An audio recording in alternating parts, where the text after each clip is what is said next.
ሰላም ሰላም የተወደዳችሁና የተከበራችሁ የቪዥን ቲዩብ ቤተሰቦች እንደምን ቆያችሁ? እንደምንስ እስከዚህ ሰዓት ደረሳችሁ?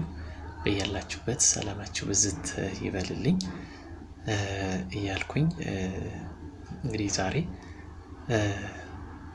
አንዳንድ ጠቃሚ የሆኑ ቪዲዮዎችን መስራት ስለወደድኩኝ ማለትም ጤና ተኮር የሆኑ በተለይ ደግሞ እናቶችን ሴት እህቶችን የተመለከቱ መረጃዎችን ላደርሳችሁ እወዳለሁ እና እንግዲህ የእናንተን አስተያየት፣ ኮሜንት፣ ሀሳብ እፈልጋለሁ ማለት ነው። ስለዚህ ዛሬ አሁን እንደዚህ አይነት ቪዲዮዎችን መስራት ብንችል የእናንተ ሪስፖንስ ምን ሊሆን ይችላል የሚለውን ለማወቅ ነው። እንግዲህ ቪዲዮዎችን ያው በቀጣይ ጀምረን ከነገ ጀምረን መልቀቅ እንጀምራለን እያዘጋጀን ማለት ነው። ስለዚህ ይጠቅማችኋል።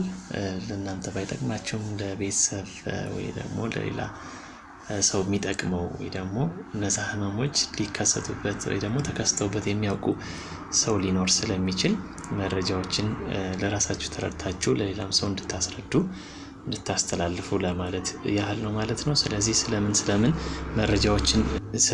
መረጃዎችን ልትሰጠን አስበሃል ካላችሁኝ እንግዲህ በዋናነት ፎከስ የምናደርገው ማህፀንና ስለዙ ህመሞችን እናተኩራለን። እንግዲህ ማህፀንና ጽንስ ስንል እነዚህ ነገሮች እንግዲህ ልጅ ወልዶ ለማሳደግ ትልቅ መሰረት ያለው ጽንሰ ሀሳብ ነው ማለት ነው። ስለዚህ ማህፀን ጤና ከሆነ ጽንሱም ጤናማ ይሆናል ማለት ነው እና ስለዚህ ለወጣቶችም በእድሜያቸው መካከል ላይ ላሉትም እድሜያቸው ለገፋም እናቶች ሊሆን የሚችል መረጃ ነው ማስተላለፍላችሁ ማጋራችሁ ማለት ነው።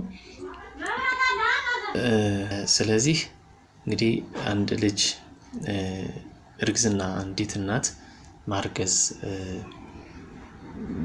ከመቻሏ በፊት ልታደርጋቸው የሚችሉ ጥንቃቄዎች ስለ አባላዘር ህመሞች ወይ ደግሞ በሽታዎች ከዛ ደግሞ የሴቶች ብልት አፈጣጠር እና ችግር ያለባቸው አፈጣጠሮች ቢኖሩ እንዴት ይታከማሉ፣ ታክመውስ እንዴት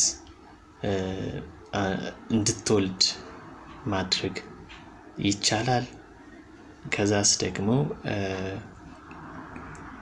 አንዲት እናት መውለድ እምቢ ቢላት ወይ ደግሞ መምከን አይነት ነገር ቢገጥማት ምን ማድረግ አለባት?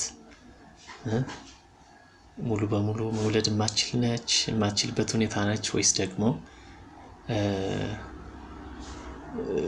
ችግር ሲቀረፍ ማርገዝ ትችላለች የሚሉትን መረጃዎችም ማለት ለምን ማርገዝ አልቻለችም፣ እነዛ የማምከን ምክንያቶች ወይ ደግሞ መንስኤዎች ምንድናቸው፣ ህክምናስ ይኖራቸዋል ወይ የሚሉትንም አብረን እናያለን ማለት ነው።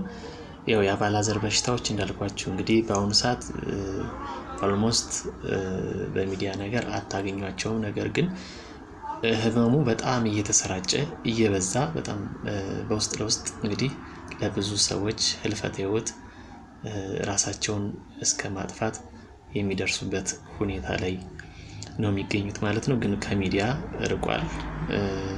ያው እንግዲህ የፖለቲካል ኢሹ ስላለው ይመስለኛል። ለምሳሌ አሁን ኤችአይቪ በሚዲያ ላይ ብዙ